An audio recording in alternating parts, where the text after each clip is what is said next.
Hello friends, welcome back to our YouTube channel. We are learning. Today we are going to learn about monthly current affairs for the month of April 2025. Friends, నేను already వచ్చేసరికి May month 2025 current affairs 2 పార్ట్స్లో చెప్పాను and third part కూడా రాబోతా ఉంది. So ఇప్పుడు April month current affairs ఏమేమి ఉన్నాయో కొంచెం తెలుసుకుందామండి. ఇది పార్ట్ 1గా కన్సిడర్ చేయండి and will start. March 26, 2025 parliament passes banking laws amendment bill 2024. So దీంట్లో కొన్ని రీఫార్మ్స్ అయితే తీసుకున్నారన్నమాట. ఈ మెయిన్గా ఈ కీ రీఫార్మ్స్ ఏమేంటి అంటే బ్యాంక్ అకౌంట్ హోల్డర్ ఉంటారు కదా, బ్యాంక్ అకౌంట్ హోల్డర్ యాక్చువల్గా అంతకుముందు ఏంది 1 పర్సన్ని నామినీగా సెలెక్ట్ చేసుకునేవారు అనమాట. ఇప్పుడు ఏంటంటే 4 నామినీస్ని మనం సెలెక్ట్ చేసుకోవచ్చు అనమాట. అండ్ సబ్స్టాన్షియల్ ఇంట్రెస్ట్ 5 lakhs నుంచి 2 crకి ఇంక్రీజ్ చేశారనమాట. సో ఈ banking laws amendment bill 2024. So దీనికంటే ముందు కూడా మనకి బ్యాంకింగ్ రిలేటెడ్ కొన్ని రెగ్యులేషన్స్ అండ్ రీఫార్మ్స్ అయితే జరిగినాయి అనమాట. అవేంటి ఇప్పుడు తెలుసుకుందామండి. బ్యాంకింగ్ రీఫార్మ్స్ మెయిన్ వచ్చేసరికి బ్యాంకింగ్ రెగ్యులేషన్స్ యాక్ట్, ఇది ఎక్కువగా ఇయర్ అడుగుతాడు అనమాట, 1949. సో ఈ ఇయర్లో ఈ బ్యాంకింగ్ రెగ్యులేషన్ యాక్ట్ని ఇంప్లిమెంట్ చేశారనమాట. And to reform Indian financial system especially banking sector. So 2 committees అయితే వేశారనమాట. 2 కమిటీస్ అవేంటి అంటే నరసింహం కమిటీ. సో ఇది 2 కమిటీస్ వేశారు. నరసింహం కమిటీ 1 ఇది వచ్చేసరికి 1991లో, అంటే మన ఇండియాలో ఫైనాన్షియల్ రిఫార్మ్స్ స్టార్ట్ అయినాయి కదా. సో ఎకనామిక్ రిఫార్మ్స్ స్టార్ట్ అయినప్పుడు అప్పుడు ఇది నరసింహం కమిటీ అనేది చేశారనమాట 1991లో. అండ్ ఇక్కడ మెయిన్గా ఏం చెప్పారంటే to reduce SLR statutory liquidity ratio and CRR cash reserve ratio and to enhance the banking autonomy. So బ్యాంక్స్కి ఫ్రీడమ్ ఇచ్చారనమాట, autonomy. And this led to entry of private banks. This is Narasimham committee 1, 1991. Narasimham committee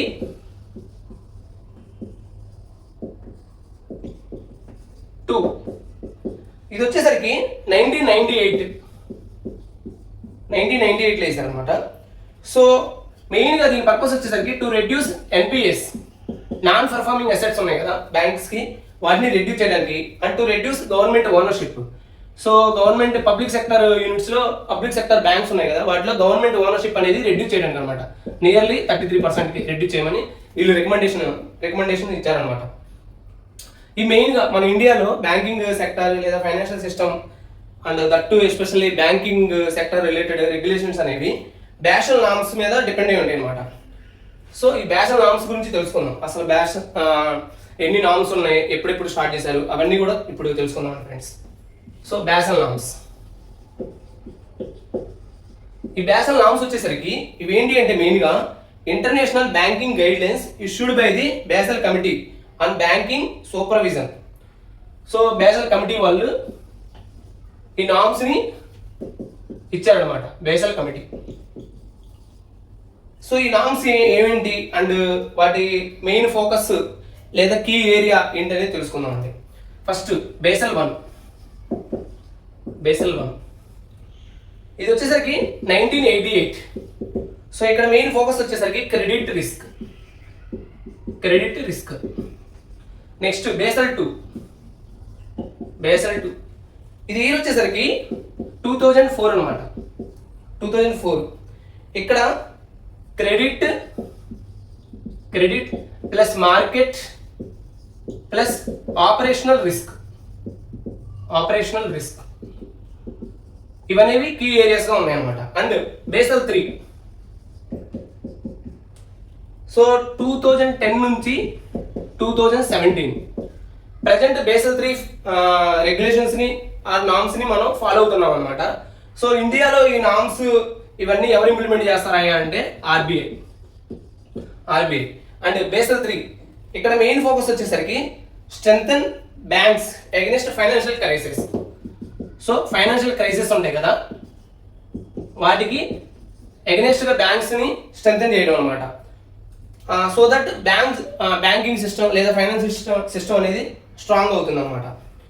and present మనం Basel III norms follow అవుతున్నాం and this is implemented by RBI. ఇది ఒక important bit అడిగే అవకాశం ఉందన్నమాట.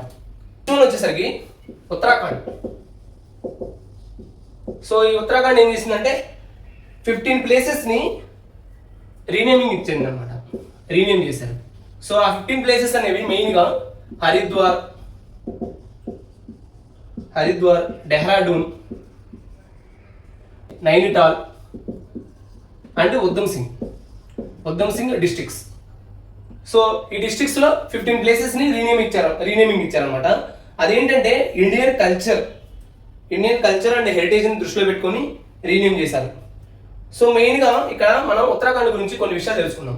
ఈ ఉత్తరాఖండ్కి వచ్చేసరికి 2 క్యాపిటల్స్ అయితే ఉన్నాయన్నమాట, 2 క్యాపిటల్స్. ఇక్కడ వింటర్ క్యాపిటల్ వచ్చేసరికి మనందరూ తెలిసిందే, వింటర్ క్యాపిటల్ డెహ్రాడూన్. సో ఈ ప్లేస్ని మనం ఎక్కువగా వింటూ ఉంటాం. అండ్ నార్మల్ టైమ్స్లో క్యాపిటల్ వచ్చేసరికి మనకి బరారి సియన్. సో ఇది చాలా తక్కువ మందికి తెలుసు అనమాట ఈ ప్లేస్ అనేది. ఉత్తరాఖండ్కి 2 Capitals, winter capital Dehradun and normal టైమ్స్లో క్యాపిటల్ వచ్చేసరికి బరారి సియన్. నెక్స్ట్ ఈ ఉత్తరాఖండ్ వచ్చేసరికి 9th నవంబర్ 2000లో ఫామ్ అయింది అనమాట. సో బేసిక్గా ఈ ఉత్తరాఖండ్ అండ్ ఛత్తీస్గఢ్, జార్ఖండ్ ఈ 3 కూడా 9th నవంబర్ 2000లో యూపీ నుంచి విడిపోయినాయి అనమాట. సో విడిపోయి సెపరేట్ స్టేట్స్గా ఫామ్ అయినాయి అనమాట. ఇది చాలా important friends. CUJ, Chhattisgarh, Uttarakhand and Jharkhand ఈ 3 కూడా 9th నవంబర్ 2000లో స్టేట్స్గా ఫామ్ అయింది. వచ్చేసరికి parliament. So parliament passed the Waqf bill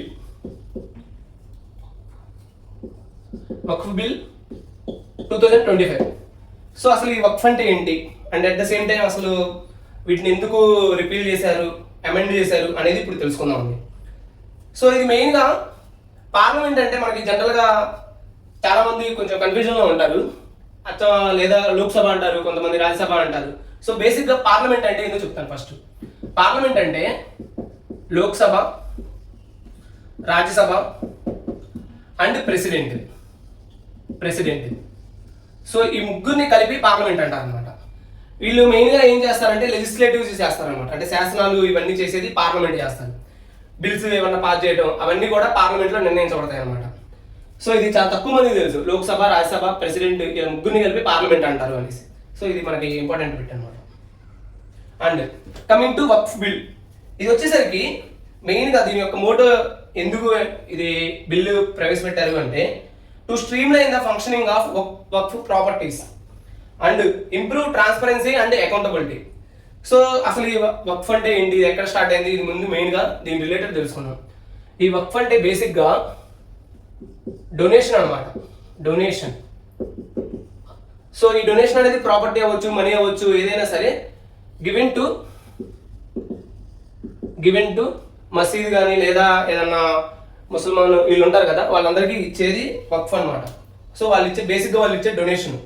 ఇది ఎక్కడి నుంచి స్టార్ట్ అయిందంటే 12th century నుంచి స్టార్ట్ అయింది అనమాట. 12th century. So Mohammad Ghori ఆ టైం నుంచి స్టార్ట్ అయింది అనమాట. ఈ మహమ్మద్ గోరీ ఏం చేశాడంటే 1185-86 ఆ టైంలో ఈయన జమా మసీద్కి 2 విలేజెస్ని డొనేట్ చేశాడు అనమాట. 2 విలేజెస్ని డొనేట్ చేశాడు. సో అక్కడ నుంచి ఈ వక్ఫ్ అనేది స్టార్ట్ అయింది. అండ్ తర్వాత నెక్స్ట్ వచ్చిన Delhi sultanate. So 1206 AD. So క్రీస్తు శకం 1206లో 1206లో మనకి ఢిల్లీ సుల్తానేట్ స్టార్ట్ చేశారు. ఢిల్లీ సుల్తానేట్. సో ఈ ఢిల్లీ సుల్తానేట్ డైనాసిటీ నుంచి మెయిన్గా ఇల్తుమిష్ కానీ, కుతుబుద్దీన్ ఐబక్ కానీ వీళ్ళందరూ కూడా ఈ వక్ఫ్ని స్ట్రెంథన్ చేశారనమాట. అంటే ఇలా స్ట్రీమ్లైనింగ్ చేశారనమాట. తర్వాత వచ్చినటువంటి మహమ్మద్ బిన్ ఖిల్జీ వీళ్ళందరూ కూడా ఈ వక్ఫ్ అలా డొనేట్ చేయడాన్ని అఫీషియల్ చేశారనమాట. సో అక్కడ నుంచి స్టార్ట్ అయింది. నౌ సో ఈ వక్ఫ్ బిల్ 2025లో మెయిన్గా 2 థింగ్స్ చేశారనమాట. 2 బిల్స్ అయితే ఇంట్రడ్యూస్ చేశారు. అవి ఏంటి అంటే 2 బిల్స్ ఇంట్రడ్యూస్ చేశారు. అవి ఏంటి అంటే ఫస్ట్ వన్ వచ్చేసరికి Waqf amendment. So amendment bill 2025. So ఇక్కడ ఏం చేశారంటే వక్ఫ్ యాక్ట్ ఉందన్నమాట, యాక్ట్ 1995. సో దీన్ని అనేది అమెండ్ చేశారు, అన్నమాట. అమెండ్మెంట్ అంటే నథింగ్ బట్టి కరెక్షన్ చేశారు అనేసి. Next Musalman Waqf repeal bill 2025. So 2 bills ప్రవేశపెట్టాము అని చెప్పుకున్నాం కదా. ఇది ఫస్ట్ వన్ వచ్చేసరికి Waqf amendment bill, and second one వచ్చేసరికి ముసల్మాన్ వక్ఫ్ రిపీల్ బిల్ అనమాట. రిపీల్ అంటే నథింగ్ బట్ క్యాన్సిల్, అంటే రిమూవ్ చేయడం అనమాట, రివోక్ చేయడం. సో ఇది వచ్చేసరికి ఇది దీని మోటో ఏంటి, ముసల్మాన్ వక్ఫ్ యాక్ట్ ఉందన్నమాట, వక్ఫ్ యాక్ట్. ఇది వచ్చేసరికి 1923. సో దీన్ని రివోక్ చేయడం అనమాట, క్యాన్సిల్ చేయడం దాని యొక్క మోటో. ఈ 2 బిల్స్ ని పార్లమెంట్ అయితే పాస్ చేసింది అనమాట. అండ్ ఇక్కడ మనం ఇంకోటి కూడా నేర్చుకోవాలి. మెయిన్గా మనం తెలుసుకోవాల్సిన మరొక విషయం ఏంటంటే వక్ఫ్ ప్రాపర్టీస్ అనమాట, వక్ఫ్ ప్రాపర్టీస్. సో ఈ ప్రాపర్టీస్ ఎక్కువ ఉన్న స్టేట్స్ లో ఫస్ట్ వన్ వచ్చేసరికి యూపీ, ఇది వచ్చేసరికి 27% అనమాట. తర్వాత నెక్స్ట్ వచ్చేసరికి మనకి వెస్ట్ బెంగాల్ 9%, తర్వాత పంజాబ్ 9%. సో ఈ 3 స్టేట్స్ లో వక్ఫ్ ప్రాపర్టీస్ అనేవి ఉన్నాయన్నమాట ఎక్కువగా.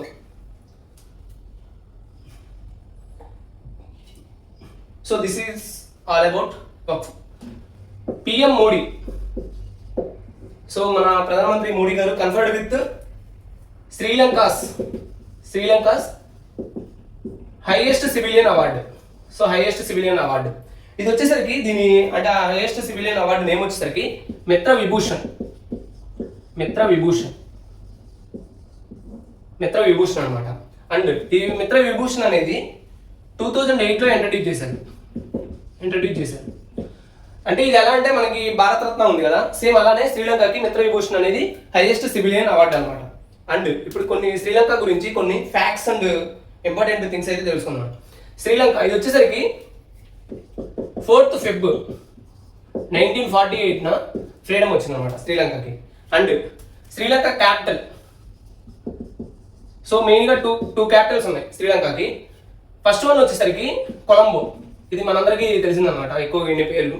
ఇది వచ్చేసరికి కమర్షియల్ క్యాపిటల్ అనమాట, కమర్షియల్ క్యాపిటల్. అండ్ జయవర్ధనపురే కొట్టే. సో ఇది అడ్మినిస్ట్రేటివ్ క్యాపిటల్ అనమాట. ఫ్రెండ్స్ జనరల్గా ఒక కంట్రీకి 2 క్యాపిటల్స్ ఉంటాం అనేది నార్మల్ థింగ్ అనమాట. ఇక్కడ కొలంబో వచ్చేసరికి కమర్షియల్ క్యాపిటల్, అండ్ జయవర్ధనపుర కొట్టే వచ్చేసరికి అడ్మినిస్ట్రేటివ్ క్యాపిటల్ అనమాట. And Sri Lanka prime minister so ఏమి వచ్చేసరికి హరిణి అమరసూర్య. అండ్ ప్రెసిడెంట్ వచ్చేసరికి అనూర కుమార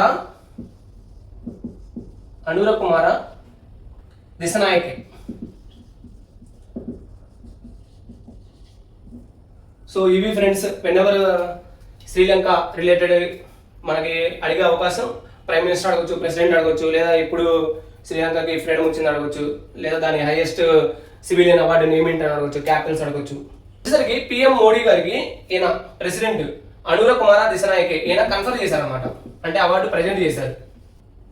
ఓకే, పిఎం మోడీ గారికి వచ్చేసరికి నియర్లీ ఓవర్ 15 కంట్రీస్ అవార్డ్స్ని ఇచ్చినాయి అనమాట. అంటే వాటి హైయెస్ట్ సివిలియన్ అవార్డ్స్ని కానీ, లేదా అక్కడ ఉండే మెయిన్ అవార్డ్స్ కానీ అలా ఇచ్చినాయి అనమాట. అలా ఇచ్చిన వాటిలో మారిషస్ కూడా ఒకటి అనమాట, మారిషస్. సో ఈ Mauritius highest civilian honour. So దీని పేరు వచ్చేసరికి, అంటే ఈ హైయెస్ట్ సివిలియన్ హానర్ పేరు వచ్చేసరికి grand commander of the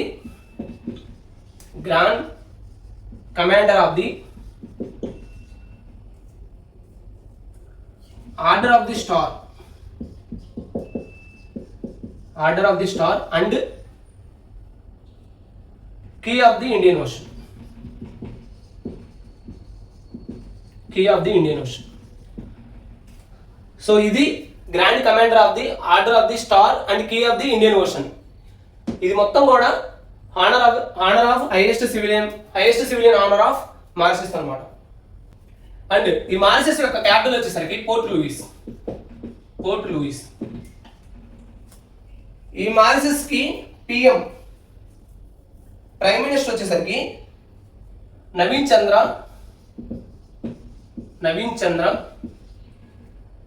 రామ్గూలం. So Naveen Chandra Ramgoolam. So ఇదొకటి ఎక్కువ అడిగే అవకాశం ఉందన్నమాట, ఎందుకంటే మన ఇండియన్ పర్సనే పోర్ట్ లూయిస్ కి పిఎం. New Pamban bridge.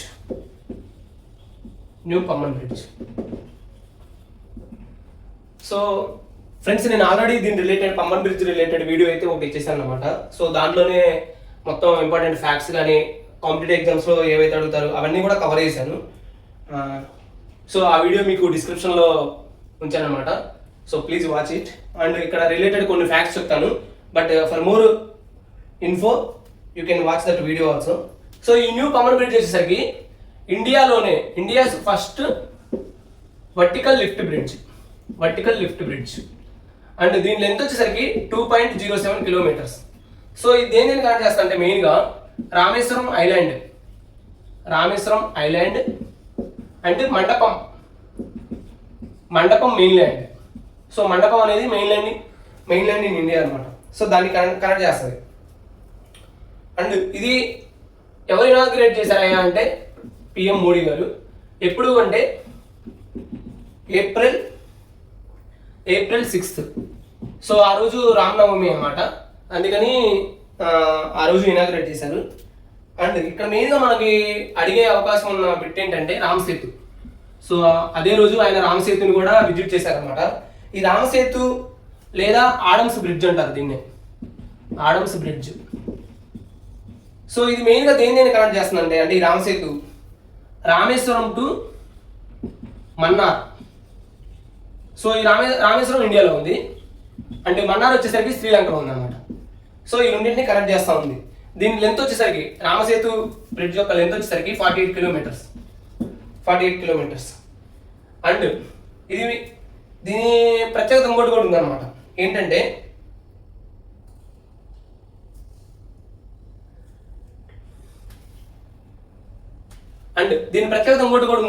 అదేంటంటే మన ఇస్రో ఇమేజెస్ తీస్తుంది కదా శాటిలైట్ ద్వారా. సో అప్పుడు వాళ్ళు రామసేతుని గుర్తించారనమాట, రామసేతు అనేది ఎగ్జిస్ట్ అనేసి. సో మనందరూ తెలుసు ఫ్రెండ్స్, రామాయణంలో రాముడు ఆ బ్రిడ్జిని నిర్మించేసి వానర సైన్యం సహాయంతో బ్రిడ్జిని నిర్మించేసి వెళ్ళి సీతమ్మవారిని తీసుకొస్తారనేసి. సో అప్పటి నుంచి అది రామసేతుగా పిలువబడుతుంది అనమాట. 2 ఇంపార్టెంట్ థింగ్స్ అయితే మనం నేర్చుకుందామండి. ఫస్ట్ వన్ వచ్చేసరికి పాక్ స్ట్రైట్. సో ఈ పాక్ స్ట్రైట్ అనేది బే ఆఫ్ బెంగాల్లో ఉందన్నమాట, బే ఆఫ్ బెంగాల్. సో బంగాళాఖాతం. And Gulf of Mannar. So ఇది వచ్చేసరికి ఇండియన్ ఓషన్లో ఉంది. ఫ్రెండ్స్, మనం రామేశ్వరం వెళ్ళినప్పుడు ధనుష్కోడి కూడా ఎక్కువ విజిట్ చేస్తూ ఉంటారు అనమాట. సో అక్కడికి వెళ్తే మనకి ఇండో శ్రీలంక బోర్డర్ కూడా చూడొచ్చు. ధనుష్కోడి వెళ్ళినప్పుడు మనకి ఒక సైడ్ బే ఆఫ్ బెంగాల్ ఉంటుంది, ఇంకొక సైడ్ ఇండియన్ ఓషన్ ఉంటుంది అనమాట. సో ఈ రెండింటిని కనెక్ట్ చేస్తూ ధనుష్కోడి ఈ రెండింటిని కనెక్ట్ చేస్తాం అనమాట ధనుష్కోడి మెయిన్ ల్యాండ్ దగ్గర. RBI monetary policy committee. So committee దీన్నే ఎంపీసీ అని కూడా అంటారు. సో ఈ ఆర్బీఐ మానిటరీ పాలసీ కమిటీ అనేది వాళ్ళు ఆ కమిటీ అనేది మినిమం 4 టైమ్స్ ఇయర్లో మీటింగ్ చెప్తా ఉంటారు అనమాట. And at the same time quarterly. So quarterly అంటే 3 months. సో 3 monthsలో అట్లీస్ట్ వన్ టైం అనేది వాళ్ళు మీట్ అవ్వాలన్నమాట, 1 time. అండ్ ఈ కమిటీలో ఈ మానిటరీ పాలసీ కమిటీ ఏం చేస్తుందంటే fixes benchmark interest rates. అవి ఏంటి అంటే మెయిన్గా repo rate and reverse repo rate. So చాలా మంది కన్ఫ్యూజ్ అవుతూ ఉంటారనమాట ఇక్కడ మెయిన్గా repo rate, reverse repo rate. Simple thing friends, చాలా జాగ్రత్తగానండి. Reverse repo rate reverse rate 3.35% ఉంది. అండ్ రెపో రేట్ వచ్చేసరికి ప్రజెంట్ అయితే 5.5% ఉంది అనమాట. సో రివర్స్ రెపో రేట్ దీన్ని రాయాలంటే కొంచెం ఎక్కువ వర్డ్స్ అయితే మన పడుతున్నాయి. ఈ ఎక్కువ వర్డ్స్ పడుతున్నాయి, తక్కువ అమౌంట్ ఉంది, 3.35% ఉంది. రెపో రేట్ 5.5% అంటే తక్కువ వర్డ్స్ ఉంది, ఎక్కువ పడుతుంది. అది ఒక్కటి గుర్తుంచుకోవడం చాలు, మన ప్రాబ్లం సాల్వ్ అయిపోయినట్టు అనమాట. నవ్వు what is repo rate, what is reverse repo rate అనేది తెలుసుకుందామండి. రివర్స్ రెపో రేట్ అనేది తక్కువగా ఉంది అంటే దాని మీనింగ్ ఏంటంటే ఇక్కడ RBI borrows money from commercial banks.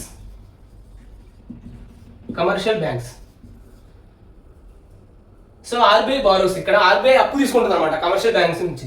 అప్పుడు కమర్షియల్ బ్యాంక్స్ నుంచి తీసుకుంటుందంటే ఆర్బీఐ ఆటోమేటిక్గా తక్కువ అమౌంట్ పే చేస్తుంది అనమాట. అది 3.35%. అండ్ రెపో రేట్ గుర్తుపెట్టుకోవడానికి RBI lends money. So RBI lends money అంటే అక్కడ ఆర్బీఐ అప్పిస్తుంది ఎవరికి, కమర్షియల్ బ్యాంక్స్కి. అంతే, సింపుల్ థింగ్. ఆర్బీఐ ఎప్పుడు కూడా ప్రాఫిట్లో చూసుకుంటుంది. ఆ ప్రాఫిట్లో ఎలా చూసుకుంటుందయ్యా అంటే రివర్స్ రెపో రేట్ దగ్గర ఏమో తక్కువ పర్సంటేజ్ అంటే అది బారో చేసేటప్పుడేమో ఆర్బీఐ అప్పు తీసుకునేటప్పుడేమో తక్కువ పర్సంటేజ్ ఇంట్రెస్ట్ రేట్ ఇస్తుంది. అండ్ అది అప్పు ఇచ్చేటప్పుడు అయితేనేమో ఎక్కువ పర్సంటేజ్ అనమాట. మనకి ఈ రెండు ఎలా గుర్తుపెట్టుకోవాలంటే రివర్స్ రెపో రేట్ అనేది తక్కువ పర్సంటేజ్ ఉంటుంది అని గుర్తుపెట్టుకుంటే ఈజీగా కనెక్ట్ చేసుకోవచ్చు. సో ఈ సింపుల్ కాన్సెప్ట్ తెలిస్తే మనకు బిట్ అనేది రాంగ్ అవ్వకుండా ఈజీగా కనెక్ట్ చేసుకోవచ్చు అనమాట. ఎందుకంటే చాలా మందికి రివర్స్ రెపో రేటు ఈ రెండు కన్ఫ్యూజ్ అవుతూ ఉంటారు. సో అందుకని ఇది ఈజీ థింగ్ అనమాట. రివర్స్ రెపో రేట్ ఎక్కువ లెటర్స్ ఉన్నాయి కాబట్టి తక్కువ పర్సంటేజ్, అది ఒక్కడే గుర్తుపెట్టుకుంటే సరిపోతుంది. అండ్ ఆర్బీఐ ఎప్పుడు కూడా ప్రాఫిటే చూసుకుంటుంది. Supreme court, so present supreme court judge నేను వచ్చేసరికి 52nd చీఫ్ జస్టిస్ అనమాట. Chief justice of India, CJI అంటారు, సిజేఐ. సో నేను వచ్చేసరికి BR Gavai, BR Gavai. So ఈయనకంటే ముందు సంజీవ్ ఖన్నా ఉండేవాళ్ళు అనమాట. అండ్ ఈ సుప్రీంకోర్టు రిలేటెడ్ కొన్ని ఫ్యాక్ట్స్ అయితే మనం తెలుసుకుందామండి. ఎప్పుడు ఎస్టాబ్లిష్ అయిందయా అంటే జాన్ 26, 1950లో. అండ్ ప్రజెంట్ అంటే సుప్రీంకోర్టు అనేది ఎక్కడ ఉంది, New Delhi, located in New Delhi. Supreme court located in New Delhi. Next ఇది ఇండియన్ కాన్స్టిట్యూషన్ ఆర్టికల్ 124 ప్రకారం ఫామ్ చేశారనమాట సుప్రీంకోర్టుని. So article 124 of Indian constitution supreme court గురించి చెప్తా ఉందన్నమాట. ఏ ఆర్టికల్స్ డీల్ చేస్తుంది అంటే ఏ ఆర్టికల్స్ ఇండియన్ కాన్స్టిట్యూషన్ లో ఏ ఆర్టికల్స్ వస్తాయి అంటే from article 124 to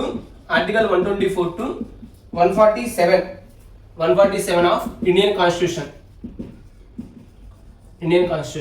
deals with supreme court. So supreme court గురించి మనందరికీ తెలుసు ఫ్రెండ్స్. ఇది వచ్చేసరికి Guardian of the constitution. So మెయిన్గా కాన్స్టిట్యూషన్ రిలేటెడ్ ఏమన్నా కన్ఫ్యూజన్ వచ్చినప్పుడు సుప్రీంకోర్టు డిసైడ్ చేస్తుంది అనమాట. And final interpreter of constitution,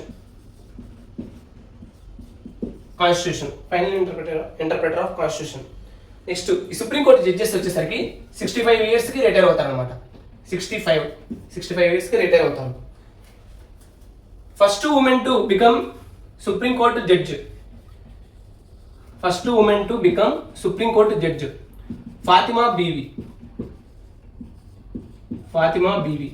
so ఎక్కువ శాతం అడిగే అవకాశం ఉన్న క్వశ్చన్ అన్నమాట ఇది. First women to become supreme court judge. And first CGI, first chief justice of India, ఈయన ఎవరంటే హెచ్జే కనియా, హరిలాల్ జే కనియా అనమాట. Supreme court composition.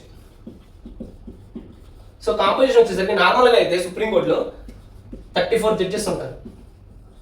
34 జడ్జెస్, 33 + 1. ఈ 1 ఎవరయ్యా అంటే చీఫ్ జస్టిస్ ఆఫ్ ఇండియా.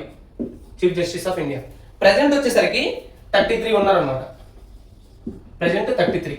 ఇది ఎలా 32 judges + 1 chief justice of India, CJI. And supreme court రిట్స్తో డీల్ చేస్తుంది అనమాట. సుప్రీంకోర్టు రిట్స్ డీల్ చేస్తుంది. ఈ రిట్స్ వచ్చేసరికి article 32 of Indian constitution. So ఈ ఆర్టికల్ 32ని డాక్టర్ బిఆర్ అంబేద్కర్, మన constitution father of Indian constitution doctor BR Ambedkar, ఆయన ఏమని చెప్పారంటే heart and soul of the Indian constitution అన్నారు ఆర్టికల్ 32ని. ఎందుకని? ద డీల్స్ విత్ రిట్స్ అనమాట. సో ఈ రిట్స్ వచ్చేసరికి 5 రిట్స్ ఉన్నాయి. అవి ఏంటంటే మీకు నెక్స్ట్ వీడియోలో చెప్తాను. నెక్స్ట్ ఇది సుప్రీంకోర్టు ఆర్టికల్ 32. అదే హైకోర్టు అయితే ఆర్టికల్ 226 అనమాట. సో ఈ హైకోర్టు కూడా 5 రిట్స్ తోటి డీల్ చేస్తుంది అనమాట. ఈ chief justice of India, so ఈయన ఎవరు అపాయింట్ చేస్తారంటే ప్రెసిడెంట్ అనమాట. సో ప్రెసిడెంట్ అపాయింట్ చేస్తారు chief justice of India. Bhagavad Gita and Natyashastra. So ఈ రెండు కూడా యునెస్కోస్ మెమరీ ఆఫ్ వరల్డ్ రిజిస్టర్లో నామినేట్ అయ్యాయన్నమాట. సో ఈ UNESCO's memory of world register అనేది ఎప్పుడు ఫామ్ అయిందయా అంటే 1992లో. సో 1992లో. అండ్ భగవద్గీత అండ్ నాట్యశాస్త్ర గురించి తెలుసుకుందామండి. నాట్యశాస్త్రాన్ని రచించింది ఎవరయ్యా అంటే భరత్ ముని. అండ్ భగవద్గీత, సో ఈ భగవద్గీత వచ్చేసరికి మహాభారత్ నుంచి తీసుకున్నాం అనమాట. సో మహాభారతం దీన్నే జయ సంహిత అని కూడా అంటారు. సో ఇది ఒకసారి ఎగ్జామ్లో నన్ను అడిగారు అనమాట. మహాభారత్ ఇది also known as Jaya Samhita. And మహాభారతంలో వచ్చేసరికి 18 పర్వాలు ఉంటాయి. భగవద్గీత అనేది భీష్మ పర్వం నుంచి తీసుకున్నారు. సో ఇవి మనల్ని ఎక్కువగా అడిగే రిలేటెడ్ క్వశ్చన్స్. అండ్ యునెస్కో గురించి తెలుసుకుందాం. United Nations Educational Scientific Cultural Organization అనమాట. దీని ఫుల్ ఫామ్ వచ్చేసరికి, సో స్కూల్ క్విజెస్లో ఎక్కువగా ఇది అడుగుతూ ఉంటారు. సో నేను 10th క్లాస్ క్విజ్ కాంపిటీషన్లో పార్టిసిపేట్ చేసినప్పుడు యునెస్కో ఫుల్ ఫామ్ అడిగారు అనమాట. United Nations Educational Scientific Cultural Organization. And దీని హెడ్ క్వార్టర్స్ వచ్చేసరికి ప్యారిస్. ఇది ఎప్పుడు ఫామ్ అయిందయా అంటే యునెస్కో ఎప్పుడు ఫామ్ అయిందయా అంటే 16th నవంబర్ 1945లో ఎస్టాబ్లిష్ చేశారు. యునెస్కోకి డైరెక్టర్ జనరల్ ఉంటారన్నమాట, డీజీ. సో వచ్చేసరికి Audrey Azoulay.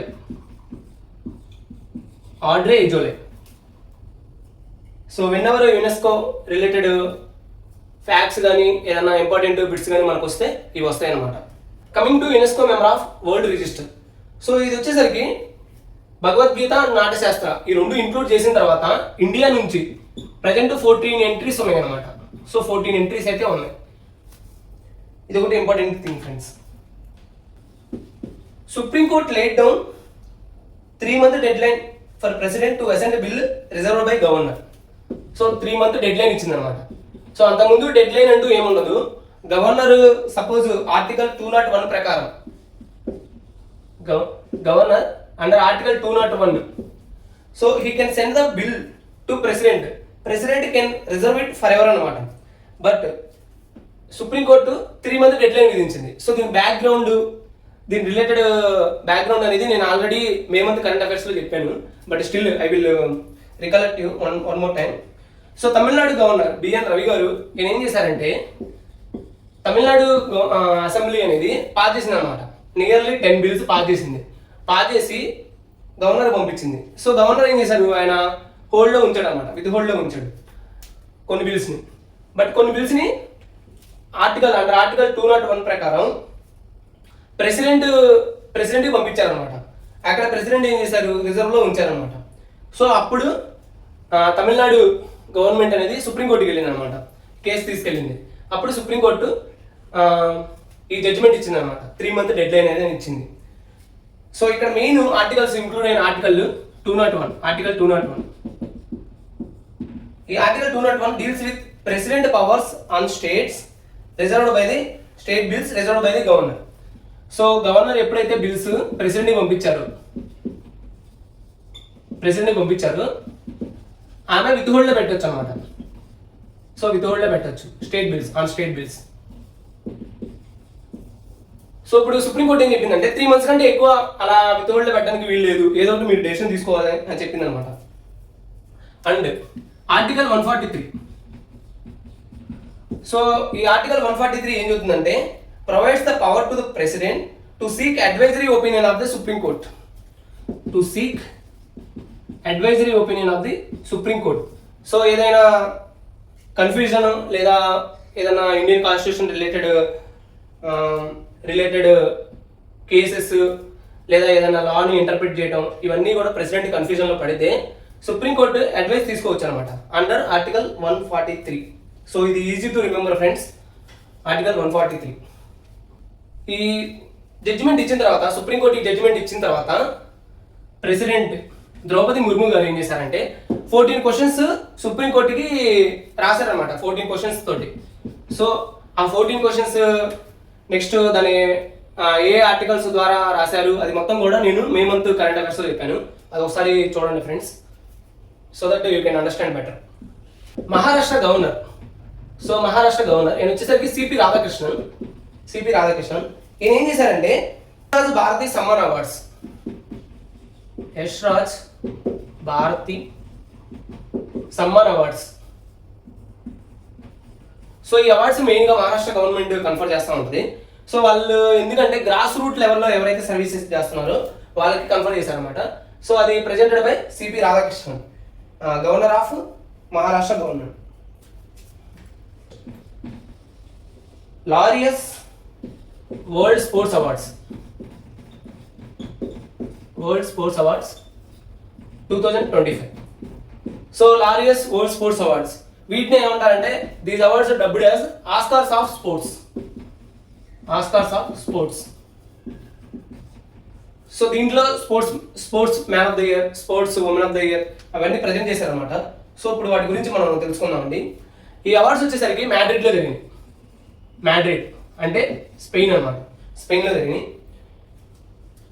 So Laureus world sports man of the year, sports man వచ్చేసరికి మాండో డుప్లాంటిస్. సో ఈయన వచ్చేసరికి Swedish American pole Walter.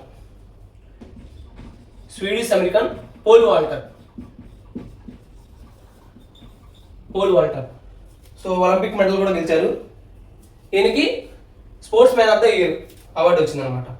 And sports women of the ఇయర్గా Simone Biles. So ఏమో maximum అందరికీ తెలిసే ఉంటుంది, ఎందుకంటే జిమ్నాస్ట్ అమెరికన్ అనమాట. అండ్ ఏమో 4th టైం అనమాట ఇలా Laureus world sports women of the award 4th time గెలిచారు. సో 4th టైం గెలిచి సెరెనా విలియమ్స్ ఉన్నారు కదా టెన్నిస్ స్టార్, ఆమెని ఈక్వల్ చేశారు. అలానే Laureus sports icon of the year award వచ్చేసరికి Rafael Nadal. So Rafael Nadal మనందరూ తెలుసు friends, Rafael Nadal tennis star player అనమాట. సో ఆయనకి ఐకాన్ అవార్డు ఇచ్చారనమాట. టైమ్స్ హైయర్ ఎడ్యుకేషన్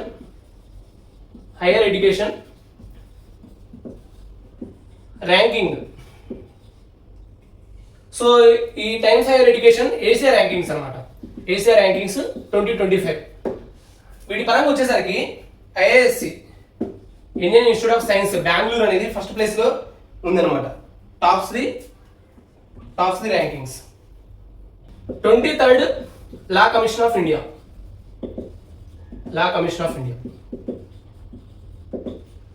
సో ఈ 23rd లా కమిషన్ ఆఫ్ ఇండియాకి చైర్మన్ వచ్చేసరికి జస్టిస్ దినేష్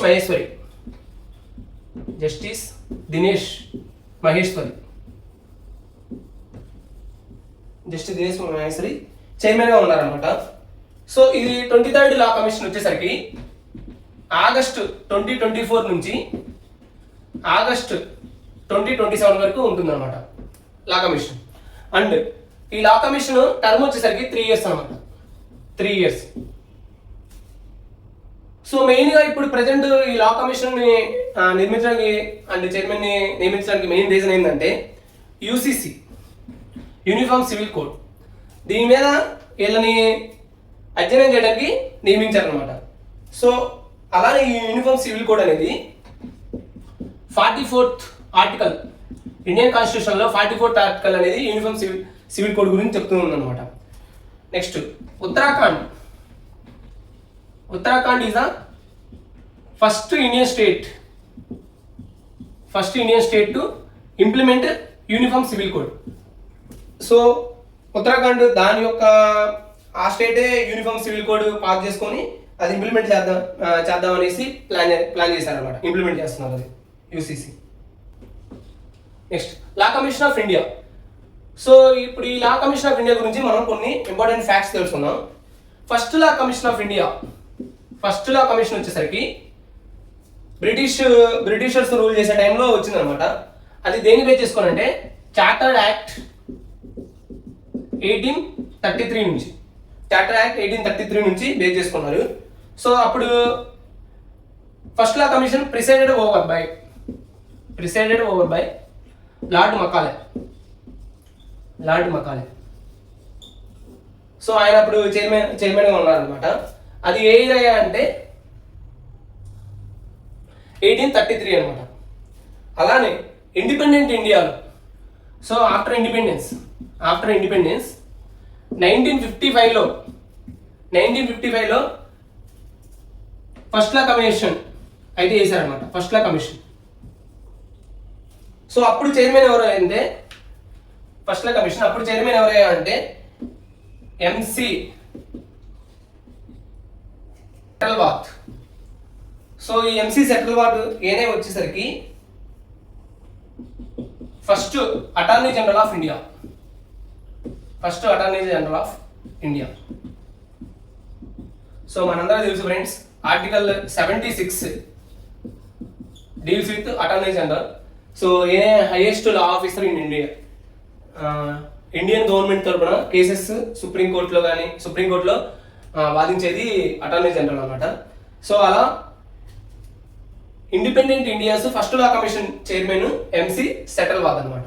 ఆయన ఫస్ట్ ఏజీ కూడా అటార్నీ జనరల్. ప్రజెంట్ అయితే 23rd law commission of India అనేది వేశారనమాట.